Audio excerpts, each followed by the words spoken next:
কলম লিখে ফেলেছে কিয়ামত পর্যন্ত কি কি হবে। অতএব আপনার রিজিক নিয়ে এত টেনশন করার কোনো দরকার নেই।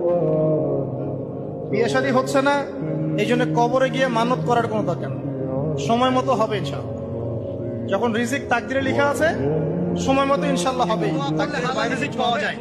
আমার সাথে পড়েন, আল্লাহুম্মা ইকফিনি বিহালালিকা আন হারামিকা ওয়া আগনিনি বিফাদলিকা আম্মান সিওয়াকা। এই দোয়াটা পড়লে ইনশাআল্লাহ আল্লাহ পাকের শুকরিয়া যত বেশি আদায় করবে, আল্লাহ পাক বলেছেন লা ইন শাকারতুম লা আযীদান্নাকুম, তোমরা আমার শুকরিয়া আদায় করো, আমি তোমাদের প্রতি আমার নিয়ামতকে বাড়াই দিব।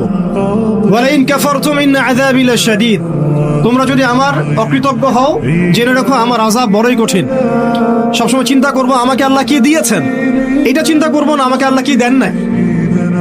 আল্লাহ পাক আমাকে সুস্থ রেখেছেন, নিরাপত্তা দিয়েছেন, আমি খাচ্ছি, পান করছি। এই যে নিয়ামত, আল্লাহ পাকের যে অগণিত নিয়ামত, এটাকে স্মরণ করা এবং সে অনুযায়ী শুকরিয়া আদায় করা, দোয়া কবুল করানোর জন্য সেটা এটা। আমাকে যদি বলেন যে সব আপনার জানার মতো সবচেয়ে বেস্ট ওসিলা কোনটা দোয়া কবুল, আমি বলবো এটাই। সেটা হচ্ছে আপনি আল্লাহ রাব্বুল আলামিনের এই একত্ববাদের ওসিলা দিয়ে দোয়া করবেন। দোয়া করার আগে আল্লাহ পাকের প্রশংসা করা, আলহামদুলিল্লাহটাও আল্লাহ পাকের প্রশংসা, এবং রাসূল সাল্লাল্লাহু আলাইহি ওয়াসাল্লামের প্রতি দরুদ শরীফ পড়া একবার, যারা কবর একবার চাইলে আপনি অনেক পড়তে পারেন।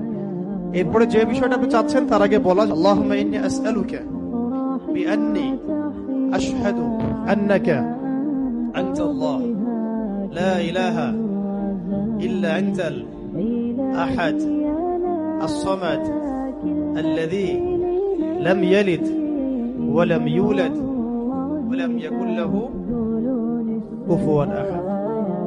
এরপরে আপনি দরুদ শরীফ পড়ে দোয়া করার শুরু করবেন। আপনারা জিন্স পরতে পারবেন না, মেয়েদেরকে বলছি, এবং টি শার্ট পরতে পারবেন না। আপনারা ওই যে যা ইচ্ছা তাই ড্রেস পরে বলবেন যে হাজার বছরের সভ্যতা সংস্কৃতি, এসব বাজে কথা চলবে না এখানে।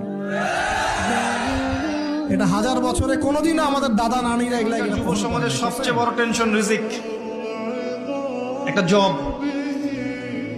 একটা ভালো জব, একটা ভালো ব্যবসা, সে সিকিউরড লাইফ চাচ্ছে। রিজিক নিয়ে চিন্তা করবেন না, আপনার কাছে যে রিজিক আছে এটা আপনার কাছে আসবেই ইনশাআল্লাহ। হয়তো সময় লাগছে কিন্তু আপনার কাছে আসবে ইনশাআল্লাহ।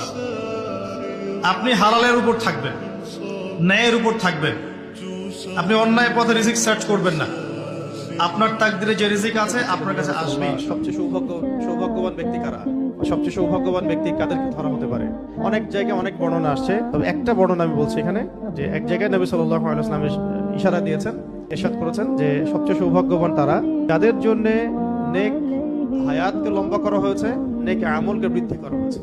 হাদিসে আসছে এভাবে, লিমান মনের আবেগ যা আছে আপনার ভিতরে, কষ্ট, দুঃখ, যন্ত্রণা, সব আল্লাহকে ঢেলে দিবেন ইনশাআল্লাহ। নিজের আবেগ ধরে রাখবেন এখানে, আপনি আল্লাহর জন্য ঢেলে দিবেন। মানুষকে আবেগ দেখা কি লাভ? মানুষ আপনার চোখের পানির মর্ম বুঝবে? মানুষ কি মানুষের চোখের পানির মর্ম বুঝে? আপনার পিতা যদি মারা যায়, আমার কাছে এসে দোয়া চান কান্নাকাটি করে, আমি দোয়া করতে পারবো কিন্তু আমি কিন্তু আপনার ফিলিংসটা বুঝতে পারবো না। আপনার অনুভূতি কে বুঝতে পারবেন?